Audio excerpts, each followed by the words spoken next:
All right. Welcome, race fans, to episode 20 of the Area 51 Racing Podcast. Tonight, I'm going to be filling in for Bobby. Bobby, our host, is unfortunately in an area where there's severe weather and tornadoes, so he's taking shelter and being safe. I also want to say to the other people that may be listening out there that if you're in the path of these storms, take them seriously, take shelter, and be safe. Tonight, we have an awesome guest. Boo Carlisle, the epitome of a true grassroots racer from the South that definitely loves racing and promoting racing. And also joining us tonight is our co-host, Dave. How's it going, Dave? Going good. How are you? I'm doing good. Doing good. Good. How you doing, Boo? Hey man, I'm tickled pink to be on here. Just enjoying life. We're tickled pink also to have you on. I mean, we sorry about that. We as a group our new podcast ourselves, like we were talking on before we came out live. We just started back in December, but much like you started a podcast or a vlog to promote short track racing in the South and also to document your racing history. So I guess to start out with, you got a unique nickname, Boo. How did you get that nickname? I wish it was a better story. I really do, but it's not that good of a story. When I was born, my mother just had moved back from Louisiana to Georgia, and the lady that was babysitting me, she called me her little boo boo, and it stuck. I don't know how it stuck, but from 6 months old till about 6 years old, it stuck. Once I got in elementary school, it was very embarrassing to be called Boo Boo by family members I went to school with, so it shortened to Boo. And I don't know, man, it stuck. It stuck. My real name's Nathaniel, which ain't no fun whatsoever. Boo sounds a hell of a lot better. So and then once we got to racing, I had a guy tell me one day, he's like, "Man, what if you're 00, but what if you put a B in front of it?" And I mean, this was 2011, 2010, 2011.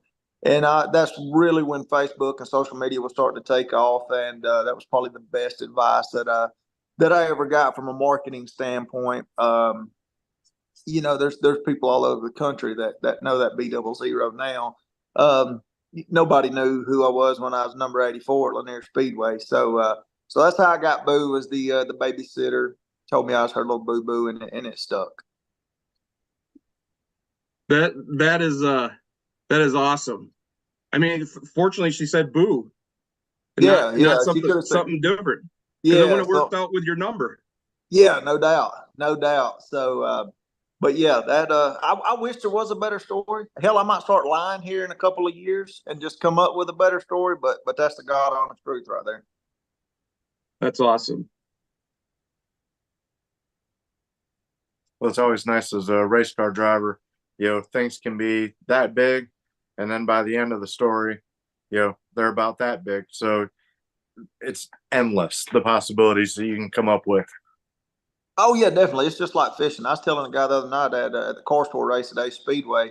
The last race I won at Greenville Pickens, there was 11 cars, and I told him, I said, my life's grown so big now. When I tell it, there was 21 cars in the race at Greenville Pickens. Hell, it's my story. I can fly how big I want to. Right. If you weren't there, you don't know. Yeah, exactly right. Unless you pull the race results up, and who's going to do that? Now, you're with an accent like that. Where are you based out of? Right outside of Athens, Georgia. It's I'm about 45 minutes north of Atlanta. Okay. Once you get to the northern Georgia area, you get some like city slicker, fast talking country accents. If you go to South Georgia, where David Reagan, the NASCAR driver, was from, it's like talking in slow motion. Yeah. So different ends of the spectrum of Georgia. I think the northern side, the south side's harder working, but the northern side is more business savvy. Gotcha. In the middle in Atlanta, that's kind of like third world country stuff right there. Not many people claim them 4 counties. See, I'm just up in Charlotte, so we're, Okay, you're right up 85. Yeah, you're about three and a half hours from me.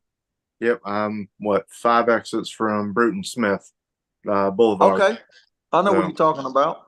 yep. I burn that interstate up more than I care to elaborate on. My girlfriend told me the other day, she said, "Can we go anywhere that does not include 85?" So Not hell, if I don't. you're coming from Florida, Georgia, or Yeah, Tennessee. no joke. No joke. I think we got to find back roads sometime. We're about to go crazy, all this traveling. So what is that saying? You say something about tearing up 85, doing 85 85? on 85 on 85. That's something when I started the YouTube stuff that I had no clue would stick. For years and years, it was just a thing between me and my dad, Fred. We'd just be like, hell, run 85 on 85 and we'll get there. And and that I'm telling you, that stuck more than anything. And it is complete. I've completely dropped the ball that's not on a T-shirt helping pay for race tires, but hopefully it will be soon. Tell you what, and you're not lying. If you're not doing 85 on 85, you're getting You're gonna ran run over. Oh yeah, Getting absolutely. ran over. So I'm sorry, my dog's not happy in the other room. that's okay. My dog just walked in here too, so hopefully he's not going to start squeaking his toy here. So Boo, how did you get your start in racing? I was a fan. I was a fan before social media started, which made it so much tougher. Lanier Speedway was my local short track. It was about 10 minutes from the house, and I would go up there. I'd go up there on Thursday practices just because I mean, dude, I was ate up with it like something fierce, and didn't know nobody. Like I knew of some people, but not enough to even go with them or anything like that. And I started saving money. And it took about 2 years. And I bought what was called pure stock back then, back when V8s was pure stock. And it took 2 years, and I saved up enough. And the first year was probably the most fun I ever had racing. And didn't finish a single race on the lead lap, but that was the most fun I ever had racing. And I got bit by the bug, and it hadn't let go since. So what's that old saying? My buddy's race, and it's like if you have $1 and you race, you're like $10,000 in the hole already, just because you have a race car, basically. Yeah, that's it. I had a guy tell me one time, uh, another guy had asked him, I was standing there and he said, something to the effect of, what do I need to do? What kind of mindset do I need to have with racing? And he told him, he said, if you can take $5,000, set it on fire and not get mad, you're cut out for racing. That's about the truth. That's always stuck with me. It really has stuck with me because it's different divisions. I mean, I guess on your lower divisions, maybe you can take $1,000 and burn it. But I remember him saying $5,000 and burn it, not get mad. You're cut out for it. Yeah, I was before my health got bad, I was a NASCAR licensed crew member here in Wisconsin. We raced at Rockford Speedway, Slinger, Madison, basically throughout the Midwest. And I was just blown away. I mean, I grew up as a race fan back in the 70s and 80s, watching like Mark Martin and Dick Trickle and Rusty Wallace and stuff at the local short track. And, I've been a race fan my entire life. And then I got this chance. My neighbor was racing a late model. And I was just blown away by how much money stuff costs. I mean, I was at five star is not the body 5-star bodies. Yeah, is I like know what you're talking about. It's like 20 minutes from my house, the factory. Oh, wow. Their headquarters. And I was there so many times picking up reskin kits and bumpers and all kinds of stuff. And then like left-hander chassis was the chassis ran. They're based out of Roscoe, Illinois, and trips down there. And I was just like, oh my God, I cannot believe how much money this cost. And the purses that, you get if you're not, like in the top couple of, drivers. Pennies on the dollar. Yeah, exactly. And he's like, I do it because I love it. It's the bug. And it was true. I mean, just as a fan and being able to be on that side of a part of a crew going to these tracks, traveling around, sleeping on the floor of the toter and all kinds of stuff. It was fun. Got to meet a lot of awesome people. I mean, we raced against Ty Majeski, which was awesome. It was a lot of fun. Johnny Sauter, another one we raced against. So yeah, it was a lot of fun and stuff, but it blew me away how much money. I mean, back then, this was probably back 2012-ish. Hoosier Tire D800, I think it was $110 mounted at a track. So you got $440 in 4 tires, just one set of tires, not including the gas, which was like $5 a gallon or whatever it was, the race gas. And I was just like, holy crap, this is crazy. The purses hadn't changed since then either. No, and that's the thing. You now not only do you race, you also have a blog called Kicking Asphalt. That's right. Tell us about that. It started out as a way to just video my dad. I didn't. I knew one day I wanted kids, and I wanted them to be able to see him in his prime. He's a ornery old guy, so I wanted them to be able to see him in his prime. Raising hell, just the way I remember him, and that was literally all it was about. It was just video and family time, and it grew. I never, in my wildest dreams, could have imagined what it would grow into and the opportunities that it has afforded me. But that was what it started out as. It was held more of a home video type stuff of us just going and racing and having fun and whatnot. And here we are now. That's awesome. Did your dad race or? No, he didn't. He did not. There was no whatsoever. He could make a small block Chevrolet run, but that's about where his expertise stopped. He still does not know the difference between camber and caster, but he can make a motor run. Hey, as long as he can make the power plant go, you can figure out the camber caster it won't turn. Yeah, it won't turn for nothing in the corner if he's setting it up. But no, he like I said, he can fit. If it's between the fenders, that's his forte. So he's still trying to figure out staggers and all that stuff. He ain't trying to figure out. He done told me he'd give up on it. Ain't his job.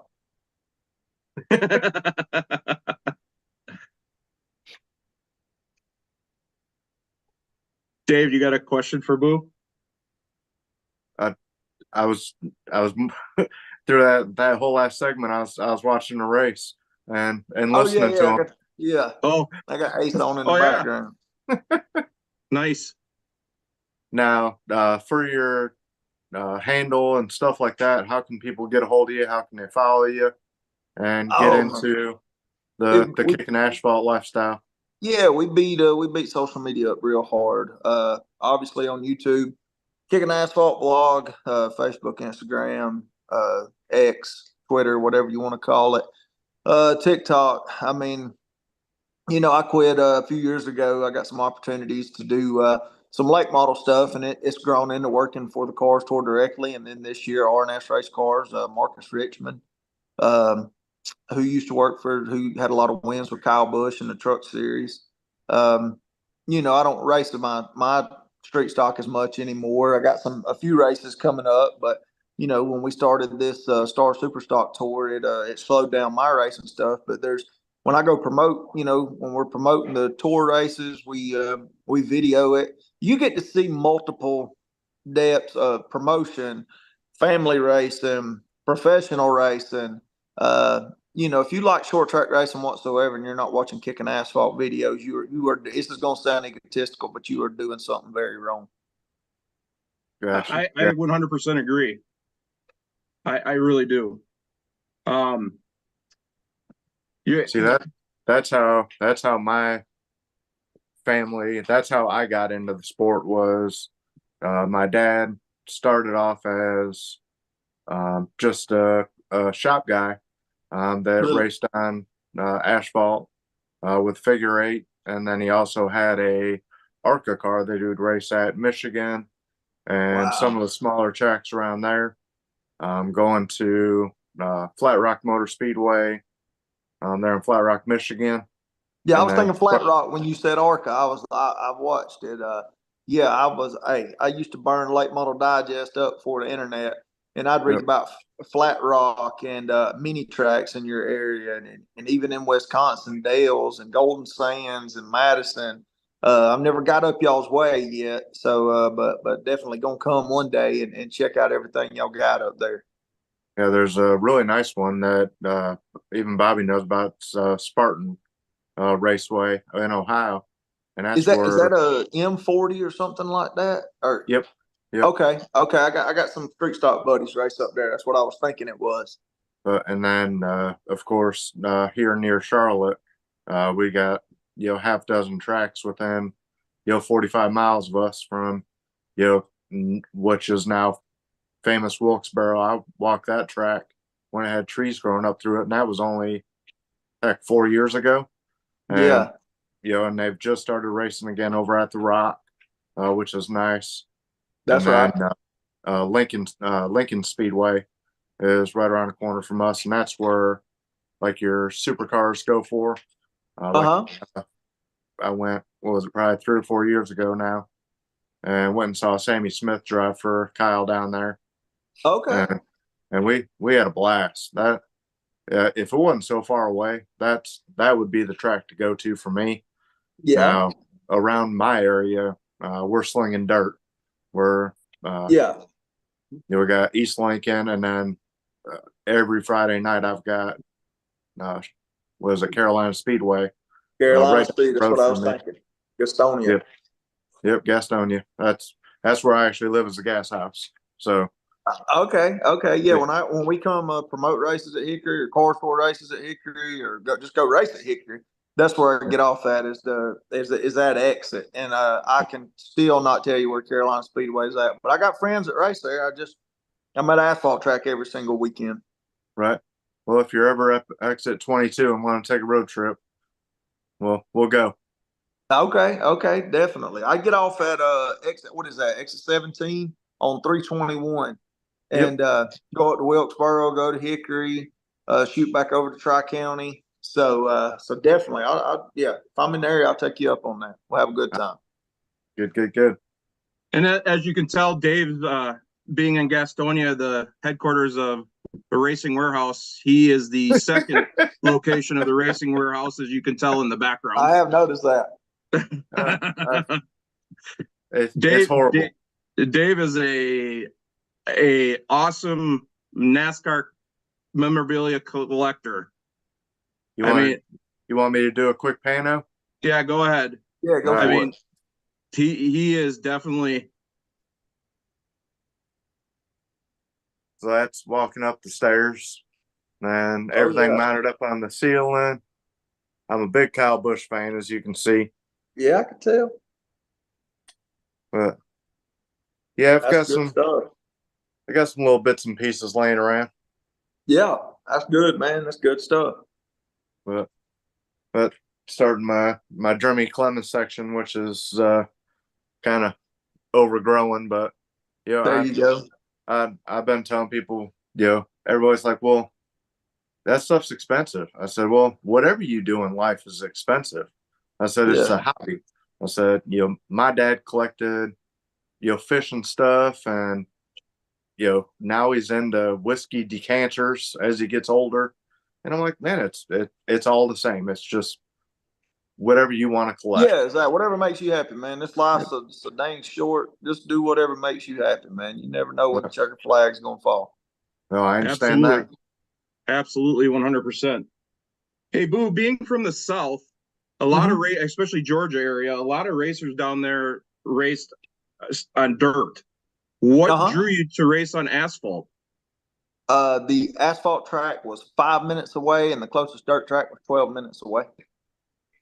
So Very simple answer. Not painting a poor, pitiful me picture. We didn't have a lot. There wasn't a lot at the end of the day to go to the racetrack, and 5 minutes was closer than 12 minutes. And at the end of the day, I'm glad it was, because the dirt track wasn't it wasn't no hot spot by no means. But Lanier Speedway was the hotbed. It definitely was at a point in time. So got to see Chase Elliott when he couldn't get out of his own way. Got to come up racing with him. I remember borrowing an air tank from him one night. He used to run a lime green like John Deere Legend, and this is back when he couldn't get out of his own way. I never would have thought that he would grow into what he has today. But yeah, to answer your question, 5 minutes was asphalt track, and it was 12 minutes to dirt track. Have you ever tried dirt racing? I have not. I've had opportunities, but every time it would come up, I was off at the asphalt track. I think the count last year, there's 52 weekends in a year, and the count I done last year, I was at a racetrack, 39 of them. Wow.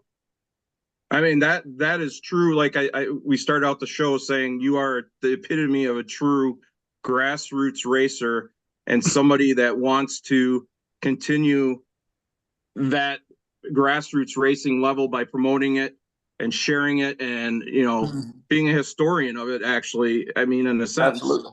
And that's amazing. And, I think as a race fan, I thank you for that. I think a lot of race fans across the United States and even the world probably thank you for that.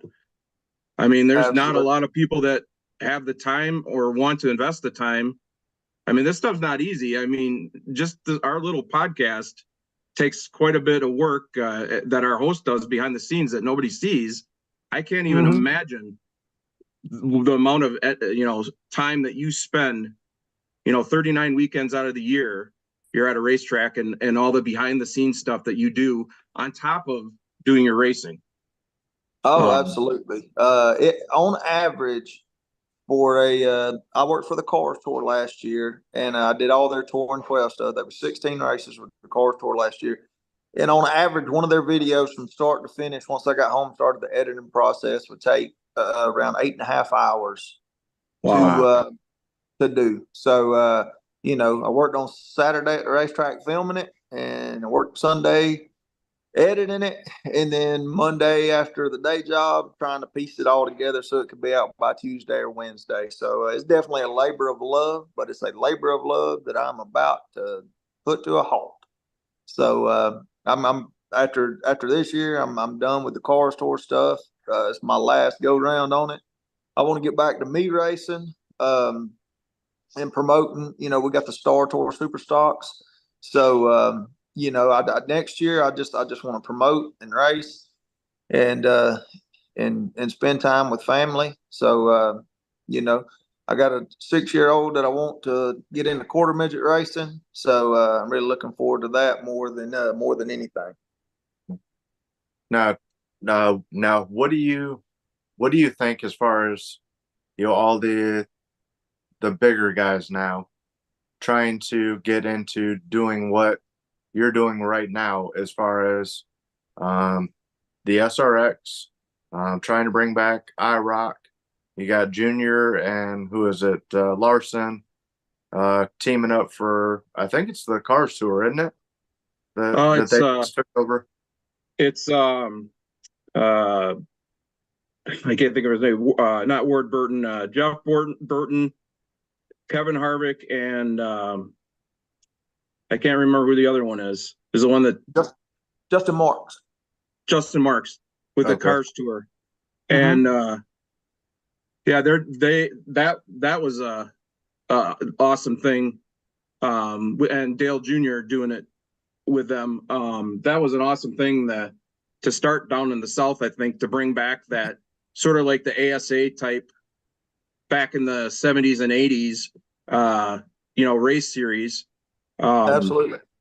Yeah, I think that was awesome. And then you're giving some of the local guys that like in the South to race Dale Earnhardt Jr., Kevin Harvick, some of these NASCAR guys. So I think that is pretty cool, and I think that is going to eventually help grow the sport. I hope, at least. And I think it also, not only that, it will bring back maybe some of these smaller tracks, like I know you are trying to do, that are not getting the car counts, by bringing their series to them to try to help them out and get that track notoriety going. Yeah, that's what we done at Lonesome Pine actually 2 weeks ago.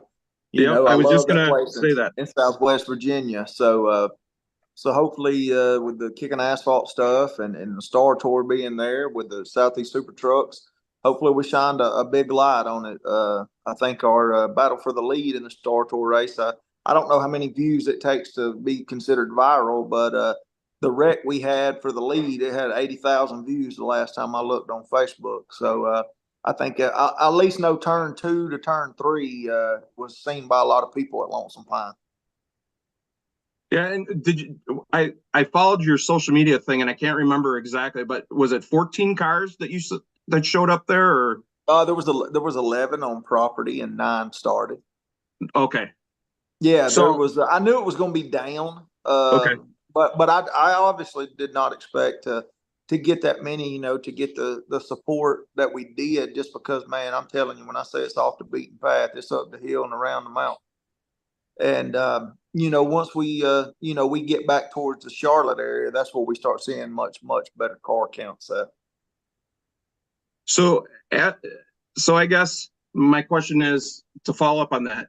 Being a racer yourself, Mm-hmm. and then you're also a promoter, Mm-hmm. is that more challenging, or is that easier because you can relate to the guys on the track and the gals on the track? It's a double-edged sword, I believe. Because you kind of want to put your racer hat on in some instances, and then there's some times where you got to do what's best for business, so to speak. So you got to take everything case by case and just try to come up with the most fair answer. Where I understand not everybody's going to like what you got to say. Some days are worse than others. Some days I'll drive home and I'll be like, why do I put myself through this? But I want something for the support division guys, is what Super Stocks was known as. And man, we put on a hell of a show. So I just want the notoriety. I got all these connections from these years of shaking hands and being on the Cars tour and all this. So, why not use these connections to get into these racetracks and put these guys on a big stage? I'll tell you, I'm very jealous of them. I wish that, I wish somebody else would have done it, because I'd be at every side, I'd be the first one there. I'd be beating the drum as hard as I could. I would love to travel around in a 5-state area chasing points. That'd be a dream of mine, but with nobody else going to do it. So me and my family, we was the ones that raised our hands to do it. So And now, that I was just gonna say, and kudos to you and your family for doing that. That's the type of stuff that needs to be done to continue the sport of racing and that tradition. Absolutely. speaking of that, in your series, who do you got as the up and comer? Who should we watch? We got. I ain't gonna call them the big three, but we got one. He's from Ohio, I believe it is. Albie Ovitt. He's our points leader right now, and Jeff Sparks. He's a Georgia boy who I think he lives in North Carolina 3 days a week and Georgia 4 days a week. But he's a front runner, and then the Amish outlaw that everybody's seen on the Dale Jr. download, Marlon Yoder. So them's kind of our big three right now. So they're going to be towards the top of the boards in everything we do. So them three guys right there, they can sure enough put on a show. And then when we roll into some of these places, the locals, like at Lonesome Pine, they was real excited about getting a shot at the heavy hitters, so to speak. Same way when we rolled into Florence Motor Speedway, Marlon had never seen Florence. Jeff didn't have a lot of experience over there, but cream always rises to the top. So hopefully the same will happen at Tri-County in a few weeks. It was funny when I listened to the Dale Jr. download. I didn't even Marlon Yoder. I'm like, oh, that name sort of sounds familiar. He's from Wisconsin. I ended up finding out, and then I'm like, he's mentioned he raced at the Dells Raceway, and I'm like, well, that makes sense then. That's why that name sounds familiar, because we used to race late model at the Dell when he was racing his street stock, or I guess hobby stock, I think is what they called it back then. But I was like, I'll be damned. And Yeah, and then I looked up the point standings, and I saw one of your social media posts that his name was on there, and I thought that was pretty cool that he was racing in your series. So Absolutely great guy. yeah, and one other thing I was going to say that I thought was genius on your part is your vlog. What you're doing is you have, like, I believe it's 12 drivers that are in your series, and each week you're highlighting each of the I think it's the 12 drivers, if I'm right. Correct me if I'm wrong. But you're That was the highlighting Cars Tour each. last year. Was it last year? That was last year. Yeah, Okay. that was the Cars Tour last year. Okay, you highlighted each one of the drivers each week. I thought that was genius because a lot of, the bigger name guys, their social media, they win a lot or whatever, more people are going to know. But the guys that run middle to the rear of the pack, they need just as much exposure as the other guy. And I thought that was brilliant on your part by doing that, by giving them all the even exposure and that they deserve. I mean, they put just as much work in, if not more, than the top running guys and gals. So I wanted to compliment you on that. That was, I was impressed about that. That was a genius idea. Yeah, that was the Cars Tour brought me on last year to do that. So they decided to go in a different direction this year, and that's when the R&S Race Cars Chassis team stepped up, and they wanted me to do a like a team vlog for them. So I said, all right, let's do it, and off to races again we go. So but I'm really enjoying this year very much with the team drivers, Logan Clark, Deke McCaskill, who's like a legend in the Carolinas in late model stock, and one of my best friends in racing, Bobby McCarty. And then you got Landon Hoffman too. Yeah, he's on his own deal there. So, but he's on the Cars Tour as well. Yeah. So, but he runs, I think, an R&S chassis, and he's been having some issues from what I've been understanding. Yeah, sometimes he runs the R&S, and then sometimes he runs his personal PRW car. Yeah. So, but I'm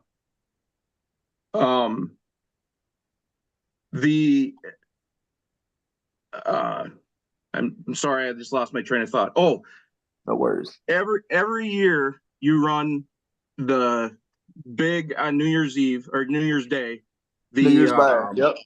The New Year's Bash Street Stock Nationals. So I actually have a friend that lives here in Southeast Wisconsin that comes down and drives every year, James Swan. I don't know if the name sounds familiar. I know Big Jim, his dad. Yeah, he's been looking for my car down here. He's been trying to get me to keep my eyes peeled for him. So yeah, I've raced with James a few times. A good dude. Yep, he's got the number 97 Alan Quickie throwback. Yep. Beautiful piece. Absolutely gorgeous car. Yep. So he's actually racing the Cars Street Stock tour. They race at Anderson, I think, this weekend. I think it's I think it's a street stock, or I don't know. He's racing that Cars traveling tour with that car, and they're at Anderson this weekend. So I thought that was pretty interesting. He races the Midwest Truck Series here in the Midwest, and then he races that, and then he's also got a super late model that he races on occasion at some of the bigger races here in Wisconsin. Yeah, I have. I try to keep up with the Wisconsin scene just because, man, it's I really enjoy it. I enjoy it because majority of it's family stuff. When you get down here to my area, everybody's tied to a Cup team, or they're trying to get to Xfinity, or it's, and there's nothing wrong with that whatsoever. I just enjoy what North Georgia asphalt scene was in 2006. Which is kind of what Wisconsin still is, where it's majority family teams. Oh, yeah, 100%. I mean, we got, like Bubba Pollard from your area. He comes up here and races at Slinger Speedway for Slinger Nationals, and then periodically for other races if he's up in this area. Super nice guy. Met him a couple times up at Slinger at the Nationals. In fact, the first year he was there, was standing, we were in the infield before the feature race started, and I walked up to him and said hi to him because nobody else was talking to him. I was like, Yeah, he's a cool dude. He's a he's a good guy. another He guy just sure because is. he's from the South. And then he Yeah. whooped some ass of the guys from up here.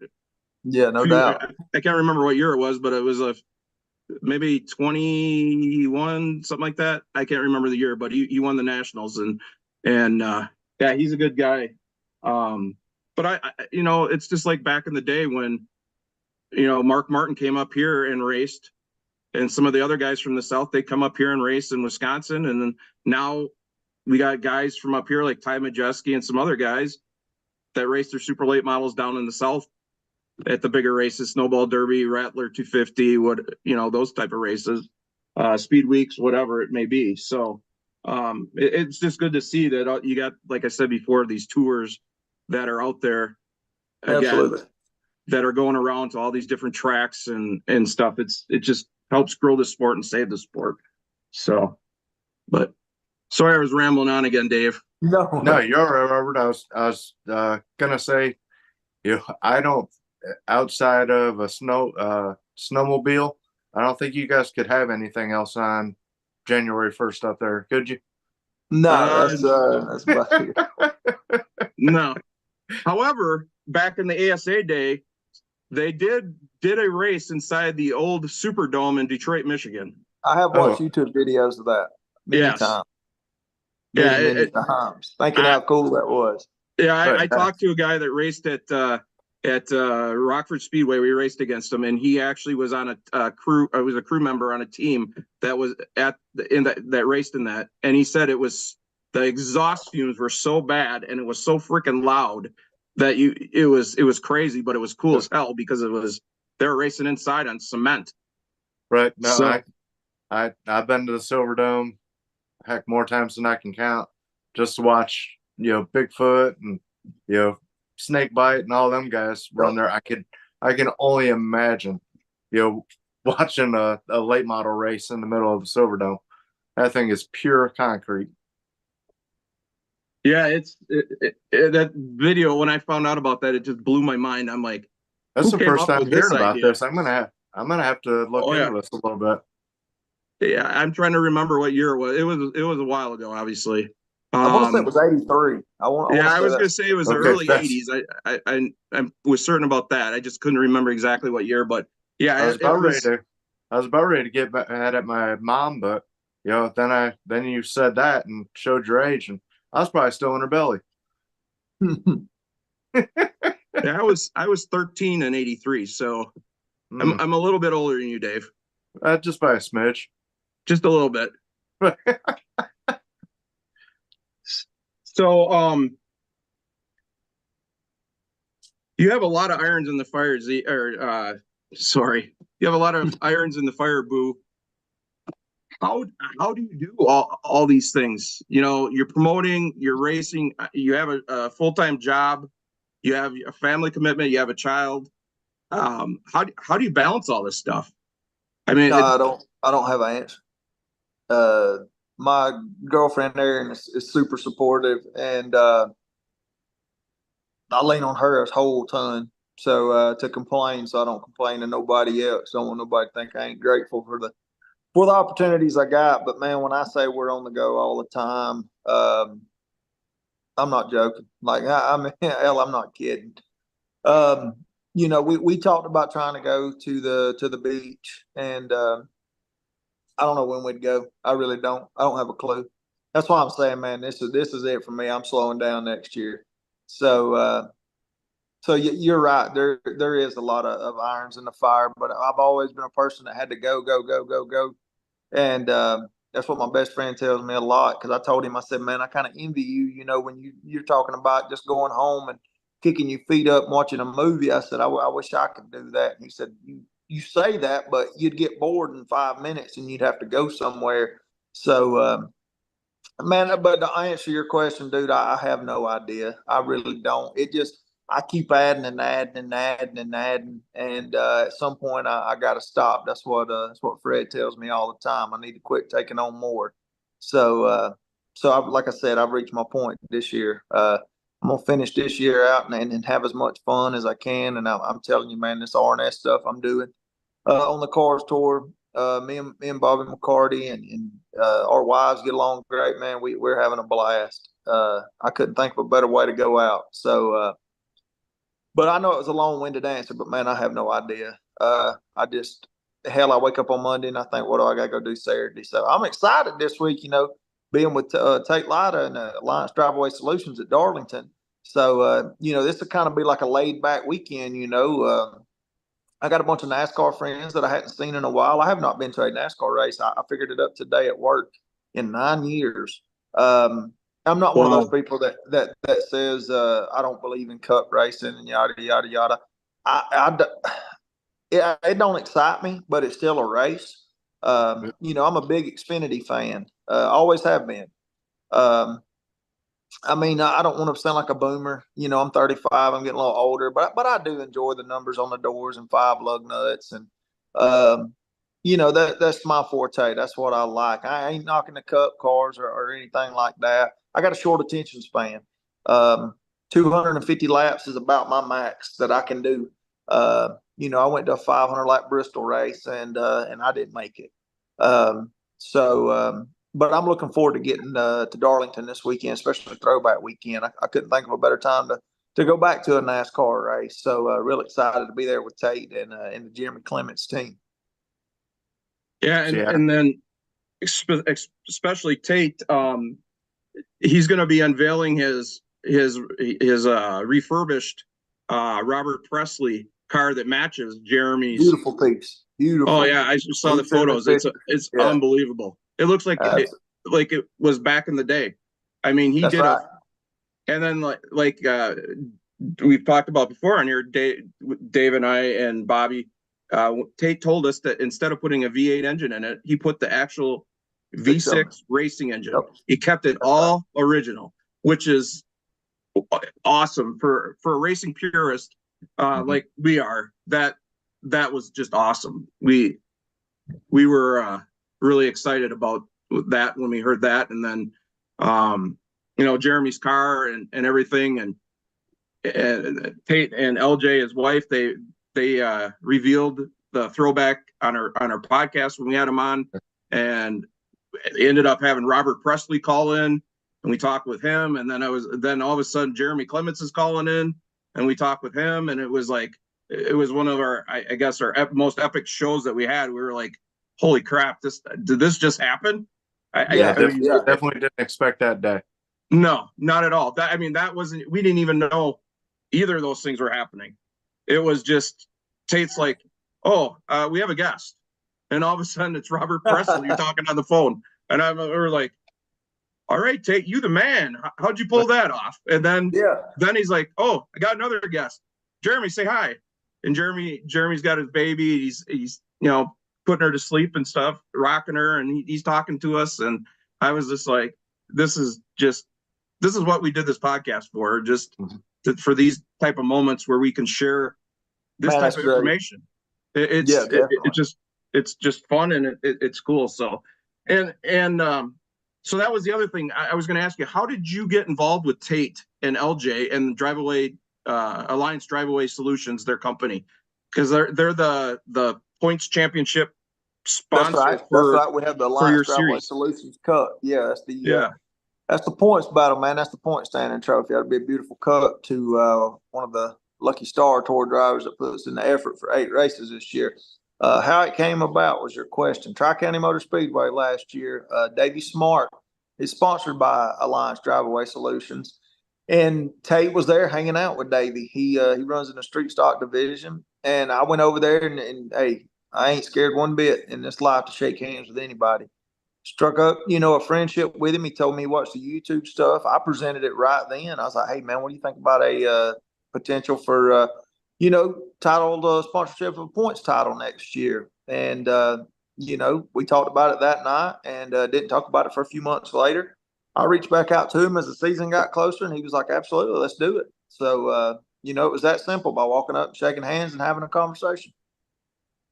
And surprisingly enough, out of all the conversations we've had with Jeremy Clements partners that have been on our show, Mhm. That is how everything has happened. I mean, there's been like Steve Carnes. I don't know if you've met him before or not. I know of him. I do Okay. know of him. I have not got to meet him. Okay. He may be at Darlington this weekend. I don't know for Okay, sure, okay. but Steve does a lot of Jeremy's stuff for getting partners and stuff for his car. And Okay. there's been a lot of like stories of him sitting next to somebody on an airplane and, oh, you own this company. Hey, how would you like to sponsor a race car? And next thing you know, they're at a track and they're like, let's go. This is awesome. Yeah. Yeah. I That mean, bug bites you. yeah, exactly.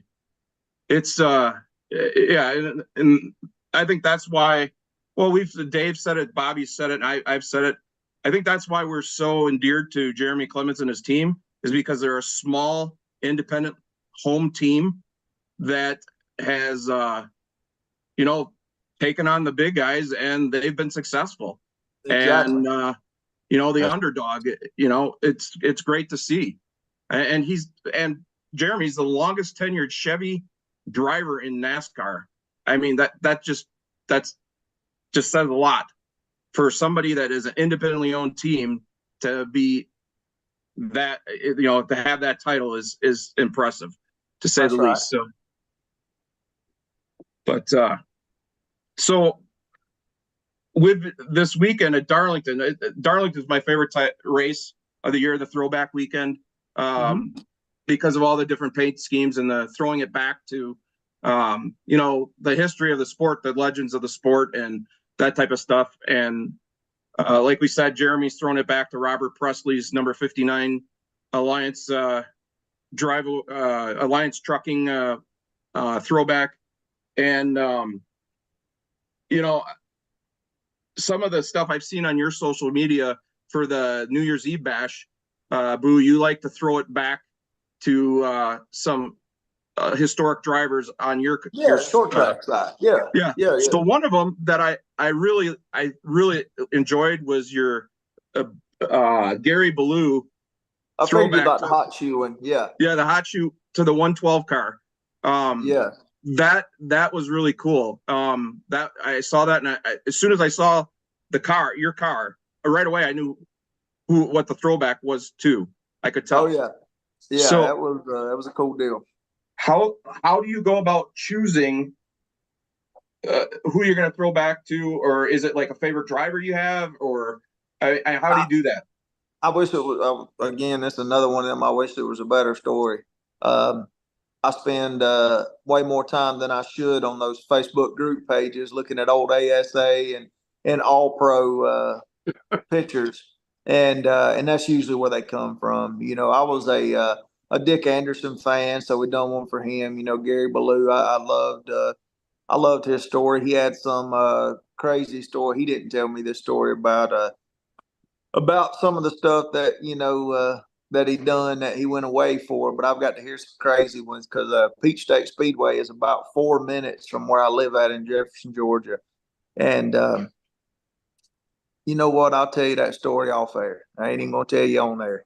But there's some crazy stories that happened over there, man. And I knew he had ties to Jefferson, so you know that's why we went ahead and did that one. And you know, it was always some of the bigger short track stars with the throwbacks. But this year we went with the local legend, guy that lives about 15 minutes from me. He won the 1992 NASCAR. It was called the Sun Belt Region Championship back then. More so before they done the big national championship. I mean, winning your region back then was kind of like winning the national championship, you know, back then in the 90s. So we went with his. I've always been a big fan of Bright Orange. So I think it'll stay that way for a while. So, but yeah, man, it's fun going through the different paint schemes and stuff. My dad, Fred, he wish I would just pick one and stop because he loves we don't so much care for the wraps. We love to paint our cars and then put decals on it. So he's about painted out. I think his lungs is probably about 7 different colors right now. Yeah, I saw some a video while I was doing a little research on you today. It was I don't know, a year or two, your car got wrecked, and your dad was fixing the car, and he was mumbling something about I'm going to kick the person's ass that wrecks it again. Yeah, that was it. That was it. And that's probably been the toughest time that the promoter racers, you can't mix them together. A lot of people tell me I ought to not worry about it, but those people ain't the ones that got to answer the phone or the text or to get bitched at in person. So the races that I'm gonna do, I'm strategic with them. I don't go race with Marlon Yoder. I don't go race with Jeff Sparks, and I don't go race with Albie Ovid or Mike Cooper. The guys that are coming around with me, because I mean, man, let's shoot straight and be honest. There's nothing good that can come out of it.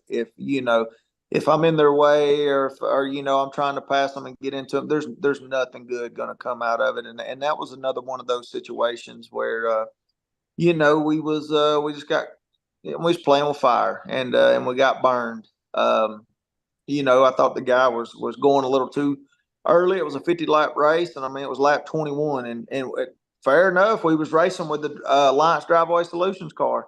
We was racing for position with Davey Smart, and we let him go just because it was still early. And the guy come up behind us and didn't even give us time to, give him room. He just sent us into the spin cycle, and another guy, I guess he watched Days of Thunder one too many times, and he thought that staying in the gas stuff was real. So he apologized to me many times. Me and him straight now, but if he would have he passed 4 cars that slowed down for the caution to knock the hell out of us. So I mean, it was Wow. it was tough. So, but hey, we rebuilt that car in 12 days to go to the New Year's Bash. So which we made it. And raced like hell till the alternator broke. But I can finally say I made the New Year's Bash, because I have after making it, I have no desires to go back to Dillon as a racer, because man, you want to talk about playing with fire. It's like y'all's co-host, man. It's a tornado dodging event. You don't know if it's going to be a demolition derby over there, or if it's it's been there's been years where it's been very clean, and there's been years like I think it was 2 years ago where it took 3 hours and 30 minutes to run 100 laps because they kept destroying race cars. And so I think I'll set it out for the time being, for the future. That's probably a smart thing. Save money and less work in the shop. I'm tired of putting clips on at this point. Yeah, I was just going to say, I bet. So, what is your race schedule like for this year? As far as my driving, Yeah. I'm going to go to Hickory Speedway on my birthday. I turned 36 on June 8th.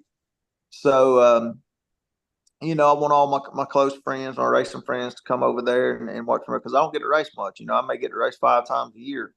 We're going to go race Hickory, hopefully, win at Hickory, and then carry the party on back to Charlotte over to Coyote Joe's and celebrate the 36th birthday, and make fools of ourselves and ride the mechanical bull and have fun doing that. So and other than that, we're looking at going to Carteret County Speedway, which is over on the North Carolina coast, on July 6th for their July 4th race. But other than that's all I got right now. It just kind of, when it pops up, if we got a break in the schedule, and see who's racing. But those are the 2 right now: June 8th at Hickory and July 6th at Carteret County. Yeah, if you can hit me up. I'm only 45 minutes from Hickory. Yeah, I'd love to meet up with you and cheer you on. Go to Coyote Joe's with us. Make a fool of yourself. It wouldn't be the first time, and it sure as hell won't be the last. I guarantee you that. He can do some inside video, behind the scenes video for Area 51 Racing Podcast. No video will be taken at Coyote Joe's. I might do a session, racing, but no. There will be Ubering that night. No mechanical bull videos or anything like that. You might get a video of me on the bull, but it ain't from my phone. The only bad part about something like that is YouTube is so strict on copyrights. Yeah. That I won't be able to video in there that night. I'd have to take every bit of the sound out. It'd just be pure silence. Because any background music, I got flagged for the national anthem at Martinsville 2 years ago at the late model stock race.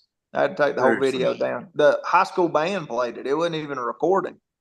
And Holy crap. I tried to fight it, and I just it's just like baseball, man. 3 strikes and you're out on YouTube. And I could take the video down completely and spend hours making the video. And I took the video down just because at 3 strikes you're out, they delete your channel. So I don't want to do that because I don't have all this stuff backed up. You know, I got years of memories and it's all on YouTube. So I should probably do something about that. Maybe get YouTube Premium and download them to a some scan disk or something. Yeah, that's crazy. I never thought about that. I mean, like our intro usually we had Cap Houston on. You know who Cap Houston is? I know of them. Okay, so he was one of our guests on one of our shows, and he that night did the intro with one of his songs. Oh, okay. So that's what we usually use for our intro on the show. But I'm not mechanically computer intelligent.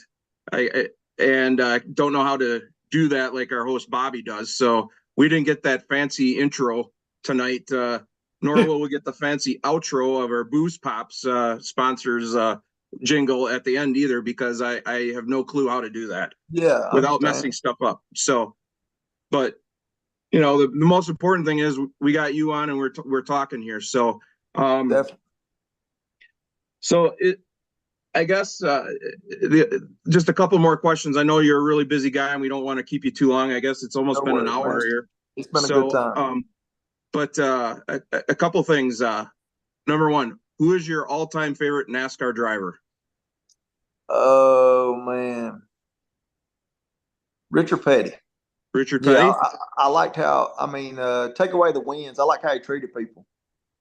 Okay. That was a big thing, man. Him staying and signing autographs and all that. You know, I'm real big on just because I got all this notoriety, I don't think I'm better than nobody at all. I still picture me as that kid that had no idea how to get on the other side of the fence at Lanier Speedway on the top row on Thursday nights watching practice that, you know, had $22 in his pocket. You know, never thought he'd get anywhere. So I always looked up to Richard Petty, how he treated people, man. He treated everybody the same.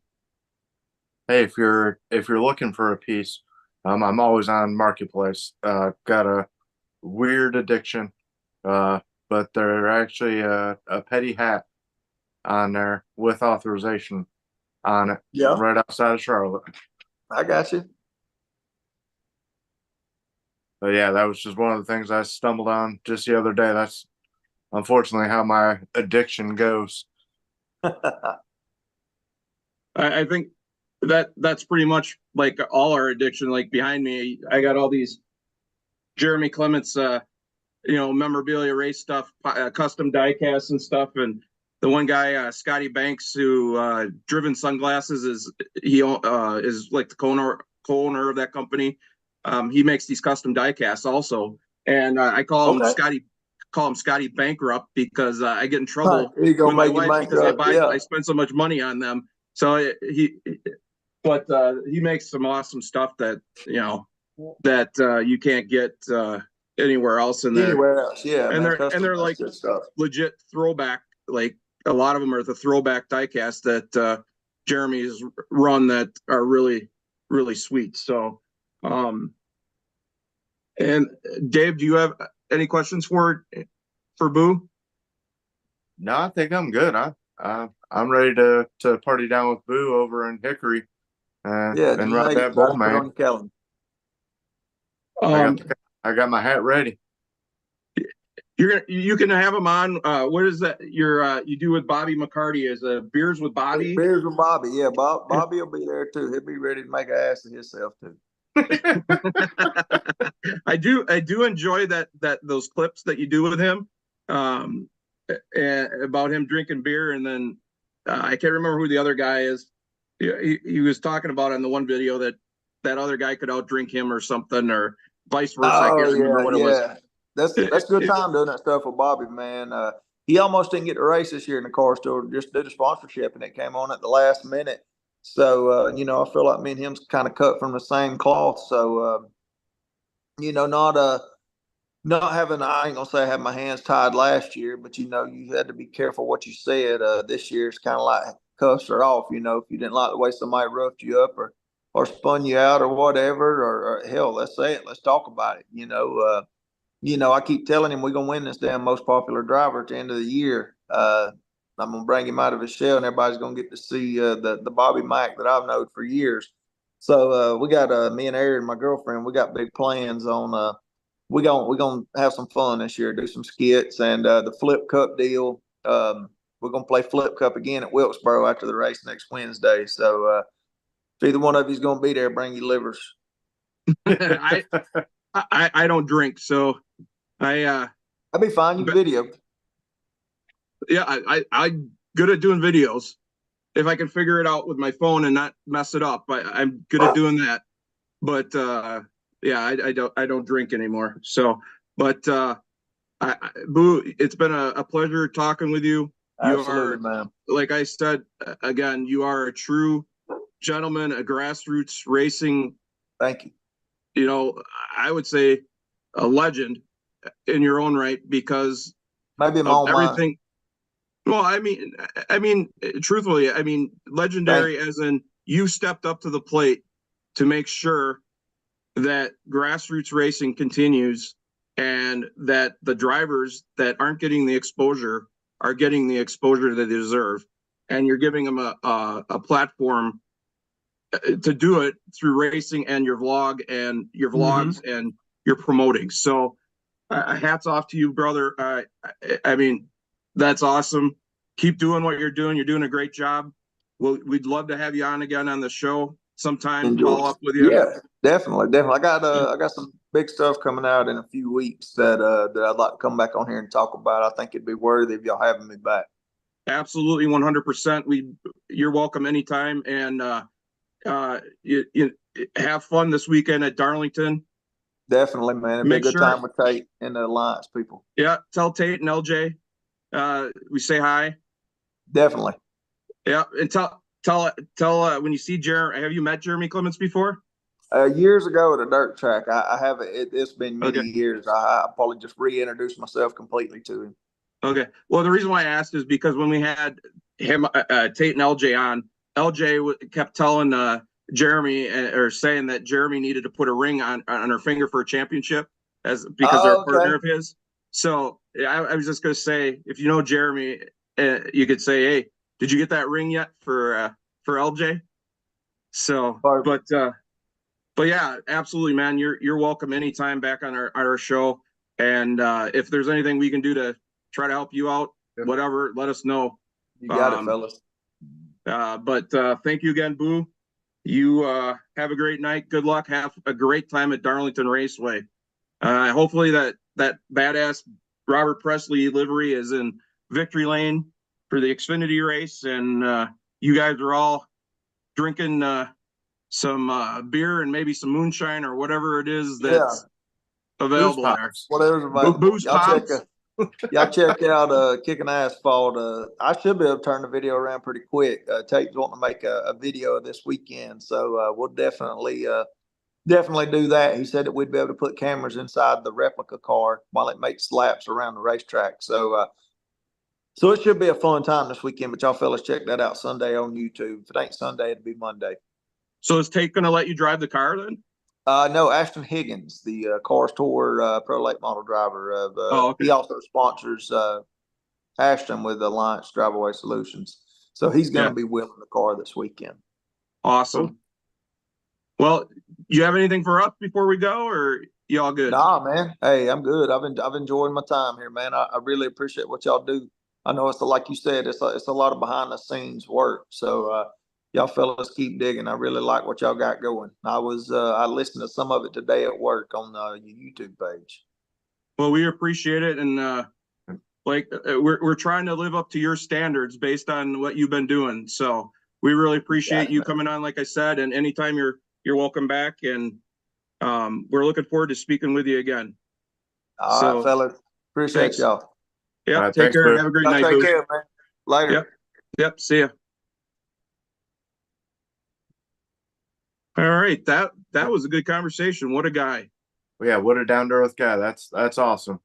Just those are the type of people we always have. It always boils down to shaking hands, kissing babies, and that's how the racing industry works. If you're not, born with your daddy's money and your mama's good looks, it doesn't happen overnight.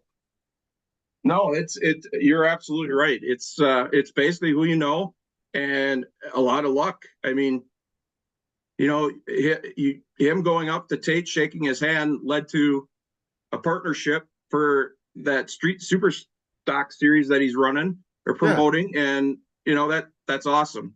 But yeah, I mean, that is 39 weeks out of the 52 week.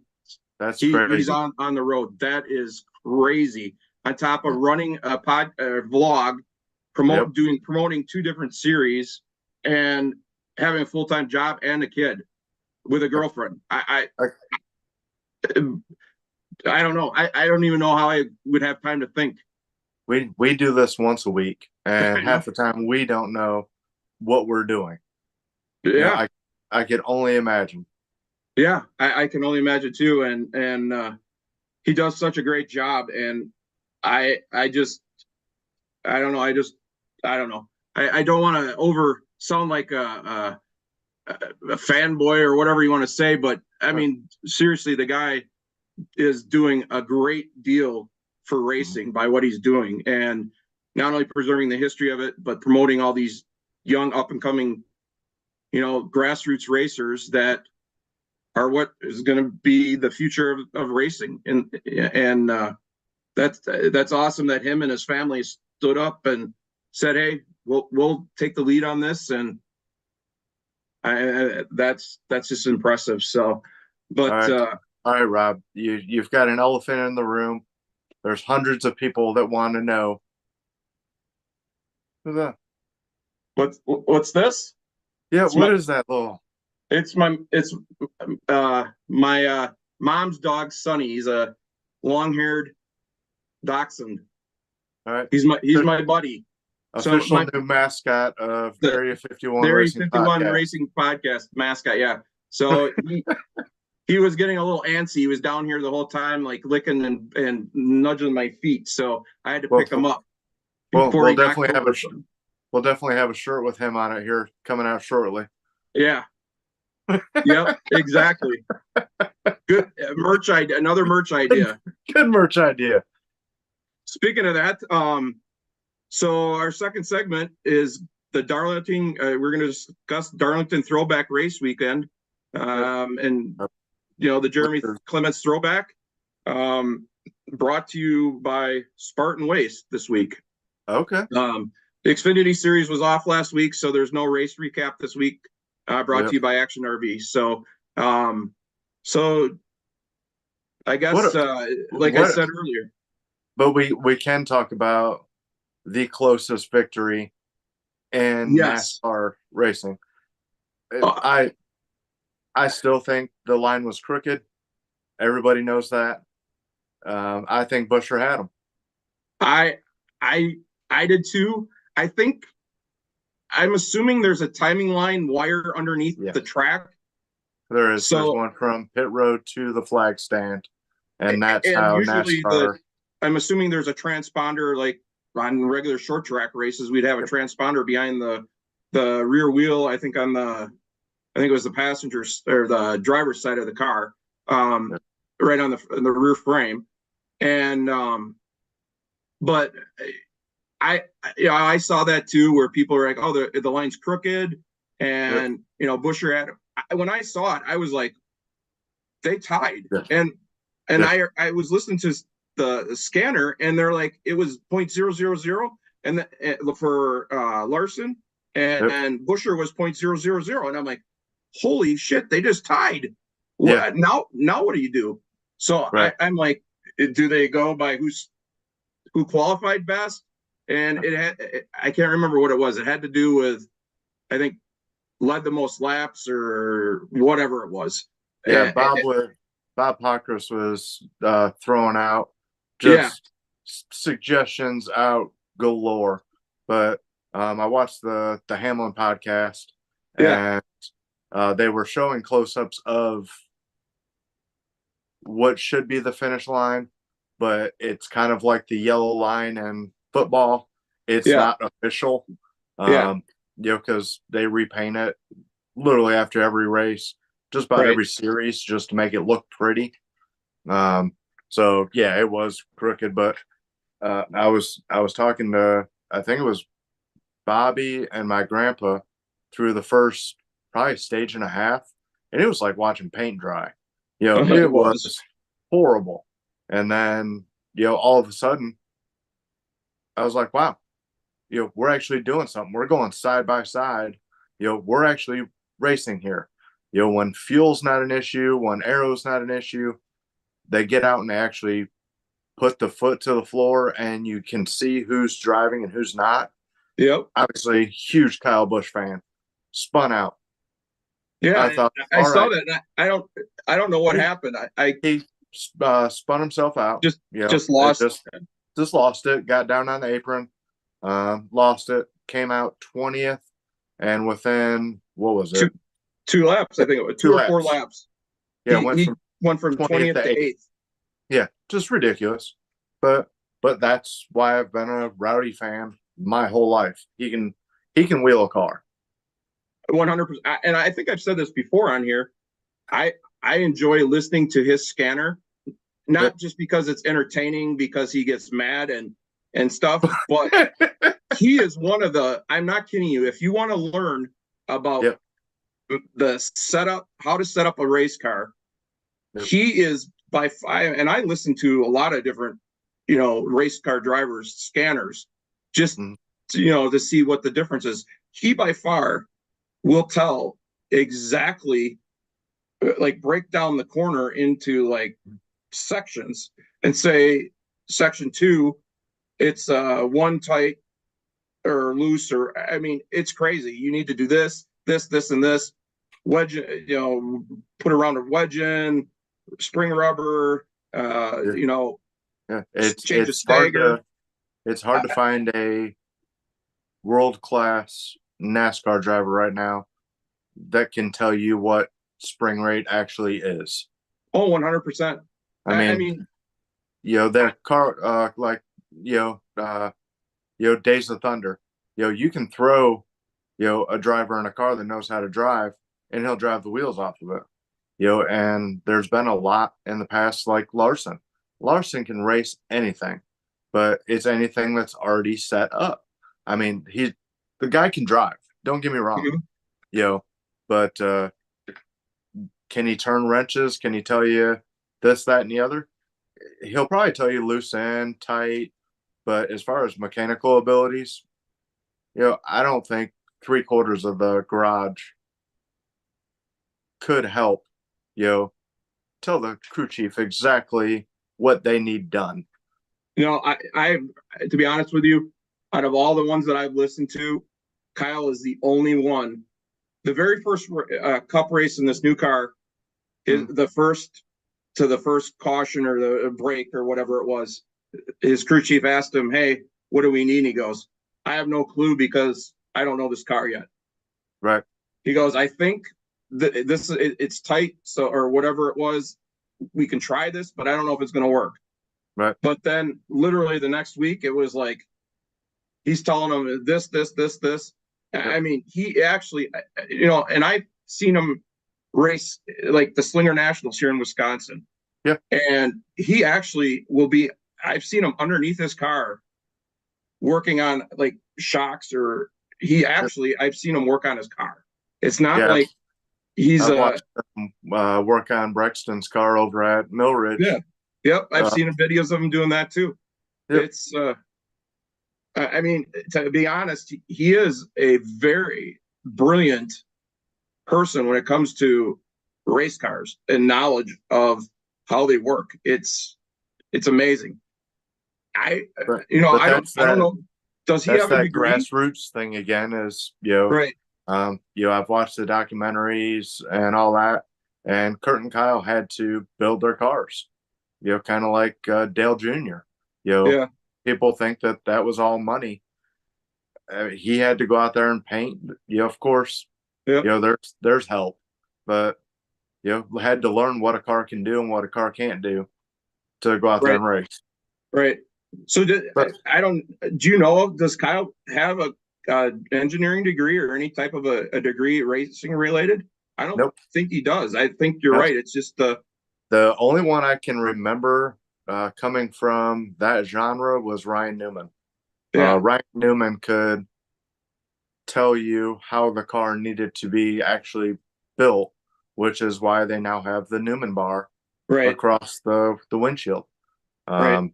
And but yeah, as far as physics and how things should work, I think it's all implanted in them just from learning how to drive cars.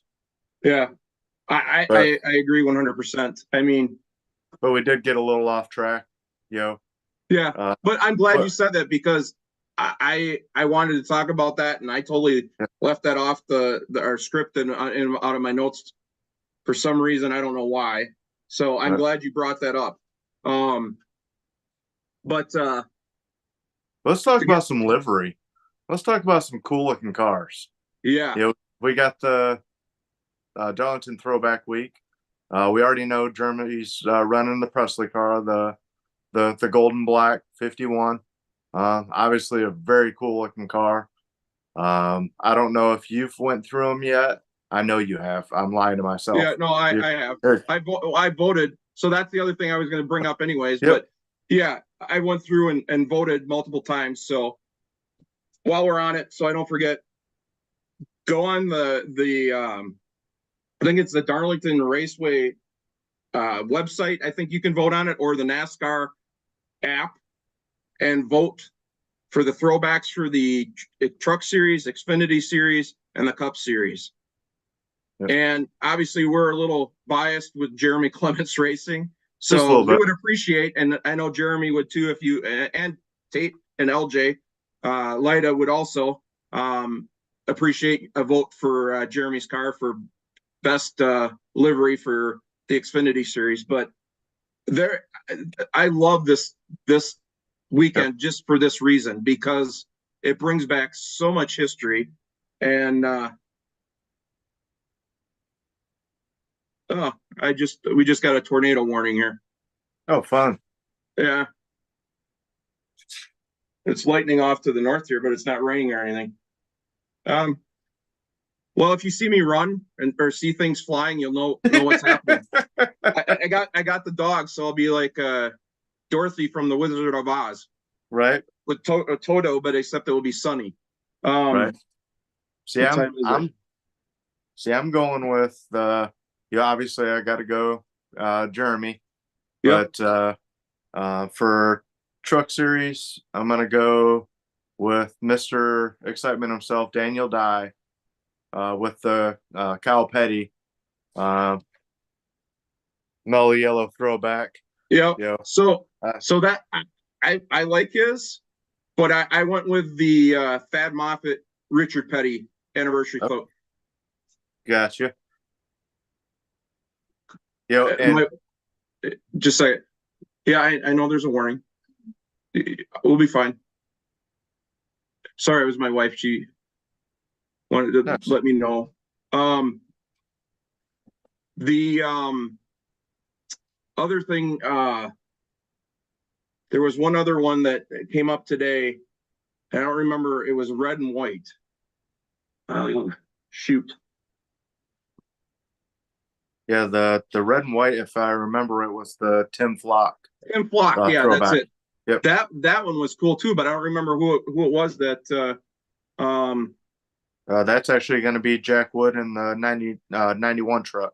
Yeah. For Hilgerman Racing. Okay. Yeah, I'm just looking at the radar here. And then for my cup, it's making me feel old when the throwbacks are my Matchbox cars. You know, Texas Terry Labonte should not have a throwback yet, in my opinion. But we just talked about him, but Kyle Larson with the Kellogg's Hendrick throwback, Yep. Hendrick.com throwback. It's, I mean, that's cool. I mean, when, yep. Yeah, as and soon as I saw that one released, I knew I didn't even need to look at any other ones. right. I'm like, how is something going to top this? This is one of the most iconic liveries for Yeah. one of the, Hall of Fame driver. And if anybody out there doesn't know which car I'm talking about, it is literally the one that has the rooster, for Kellogg's on the hood with the white, orange and red accents. Still same number 5. I just love it. Now, one thing it would make my day is if we could get 51 and Mellow Yellow back together on a certain guy's car that Drives the number 51. Yeah, I think he drives number 51 if I can remember right. But Yeah. man, wouldn't that be cool? I got tornado sirens going off now here. Okay, well, So let's keep call going. it a night. We'll just keep going a little bit. It's not doing anything. It's I'm looking out the window. It's just lightning. It's not raining or windy or anything. So, well, that's usually I'm from the Midwest too, so usually when the wind stops blowing, that's yeah, that's true. I mean, being a retired cop, I was driving around all the time in this stuff, so it was like, meh. I usually don't ever go in the basement. My wife and kids are always mad at me, and except for one time, the wind really picked up and stuff started blowing around. Then I'm like, okay, I went in the basement.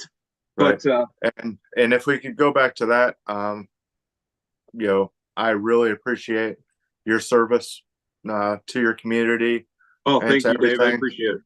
And then, I also want to send my condolences if, anybody in Charlotte's watching, with the 4, I would say, men that went to work that weren't able to come home through a senseless act of violence. Our prayers and thoughts are with you. And I saw Joe Gibbs Racing put their names on their cup cars this week. Which that is was really class act. Real class act. I put it on my Facebook post. I think that's where I saw it, is your post. Yeah, but just thoughts and prayers are with them and their family. I don't work in a dangerous business. I work in automotive repairs, but I couldn't imagine working on just going to work one day and not coming home. And that was your life. So I want to honestly, from the bottom of my heart, say thank you. Obviously new wounds, make you appreciate what you have. Yeah. You're right. I appreciate it, David. It means a lot to me. So yeah, thank you. So Darlington this weekend, like we were talking about, deliveries. Make sure you go and vote. And then I was just going to say also that the t-shirts, Chad Harrington, Matman Designs, the Jeremy Clements throwback t-shirts, you go to Jeremy Clements Racing website. They're for sale on there, I believe.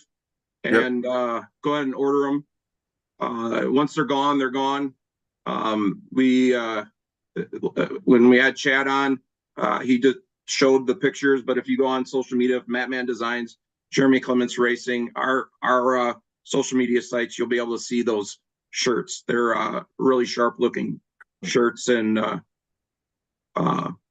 definitely do justice for that livery in that car. So unfortunately, they're not going to be out by this weekend. We found out today, but still, they're still going to be a good memory and resemblance for this weekend. But the other, I guess the other stuff that we have is just, going over the other things that we have going on. You want to cover quick the donation square thing with the rear bumper? Yeah, we're still doing, I believe Bobby told us we have only 10 squares left. to get the I think Jeremy he said Clements. today he's down to 4. I think Oh my 4 gosh. maybe. Okay.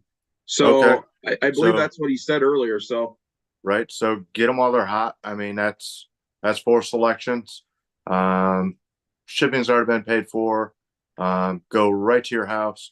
We need to get these 4 gone because when we originally came up with this idea, it was to have this done and ready to go by Memorial Day, because there's nothing cooler than having a racing bumper. And my personal aspect, obviously, I might be a little biased with my collection, but it's, to me, their artwork, and to have Jeremy sign them for First Pacific funding as the bumper we chose to get autographed and send out. If you want to go over the pricing for them, I think Bobby said we're doing what, 35 1 for 30. I believe it's 1 for 30.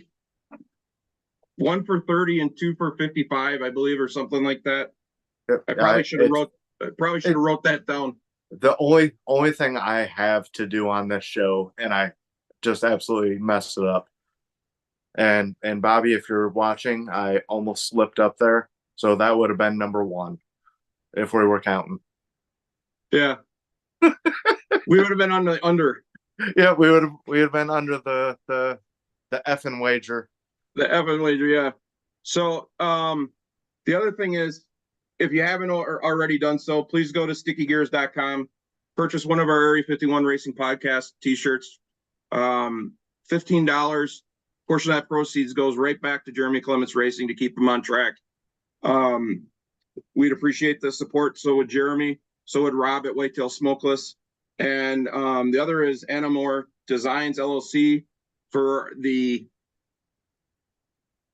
awesome custom tumblers that she makes. That's good. For That's our good podcast. placement there, Rob. I took your advice from last week, Dave. Your marketing advice. Sponsors. Your sponsors and marketing advice. Yeah, check out Anna Moore Designs Facebook site. She's selling garden flags, Jeremy Clements Racing garden flags. These tumblers, you can get them custom made for whatever you would like on them. I know one of Jeremy's sponsors, High Speed Auto, Rick Randall, the owner of the company. He had some made Jeremy Clements ones with his logo on them for his employees and customers. So, if you could just shoot an email to Anna and order something. Portion of that money goes back to our podcast to help us keep us on air. So, and then if you like what we're doing, please like, share, subscribe to our social media. Tell your friends. We're trying to grow our podcast. We're trying to share the information as much as we can about racing, the levels of racing, like we were just talking with Boo, that aren't being covered, that need to be. Speaking of special sales, if I remember right, Beech Ridge has got some Jeremy Clements hats, $25 shipped. He said he's getting more black in. He's got plenty of white, but just hit him up on Facebook, Beech Ridge Barbershop, and message them. Get one of those hats. Yeah, there's nice looking hats. Yeah, it's Matt. Matt's the owner of Beech Ridge. He's a partner of Jeremy Clements Racing. He's a partner of our podcast. And it's also so crazy that all of our sponsors are correlating with each other, because they're made by Armadillo Embroidery, which is another one of our fantastic sponsors. Who made this awesome polo shirt for our podcast. So yeah, other than Anna Moore, you talked about the donation square, talked about the throwback t-shirts. I don't think there's anything else that I'm ready to go back. I'm ready to go back racing this Saturday, 1:30. 100%. I am too. I hope. I can't wait to see that that throwback Clements, Robert Presley livery on the track. And I'm just hoping it's in Victory Lane. That would be the greatest thing. I'm ready to see. see. I'm ready to see Tate's car get some TV time. Well, Yeah. that too. That car, I'm not kidding you. That picture that I think Bobby sent it to me. Yeah. I saw it and I was like, oh my God, it like looks like the actual car did back in the day. Like right, it got unloaded off the hauler and it was at the track. It looks awesome. Beautiful. Yeah. So and let's get Jeremy some TV time in a good light. You know, yeah, we need to get this horseshoe turned upside down. 100%. Good luck on our side. Because even though 100%. this is a cool paint scheme, I don't want it on my wall. And the only way it gets on my wall is through bad advertisement. Right. Exactly. Exactly. I know exactly what you mean and what you're, yeah, exactly. Racing Warehouse is happy. Yep. But Jeremy Clements and his team and us fans, not so much. That means we got to sell more T-shirts and propaganda. I mean, that's, yes, it's our job as it is. Yes. But let's go through our sponsors so you can get down in the tornado cellar. Yeah, in my basement. Right. All right. So I want to thank our partners for our podcast to make this all possible. Beech Ridge Barbershop, Spartan Waste, Impel Union, Alliance Drive-Away Solutions, First Pacific Funding, Elite Towing and Recovery, Whitetail Smokeless, Flying Form Concrete Structures, Runner's Roost, Matman Designs, Action RV, Boost Pops, and of course, Jeremy Clements and Jeremy Clements Racing. None of this would be possible without him. So, yep. Everybody that's in the line of these storms, prayers and of safety and everything for everybody. It's been a rough couple days, you know, from the south all the way to the north, and it's heading to the northeast now. So, Bobby has been under tornado warning and stuff. We are actually here too. So it expires in 10 minutes here, supposedly, according to the warning I got. So, but other than that, anything else, Dave, you want to say? No, man, I'm just I'm glad everybody's back to feeling better. And unfortunately, with the weather, it would have been nice to have all three of us on here again. It seems like it's been too long. Yes. I had a stomach bug last week, and the week before, it just seems to always be something. But hopefully we can get back together next week and talk about Jeremy Clements' hell of a finish. Right. I agree 100%, brother. On that note, let's end this and say peace. All right. Thanks for joining in, everybody. Thank you very much. All right. You're welcome. Thanks, Dave. As always, have a great week. We'll talk to you later. All right. Thanks, everybody. Yep. Take care.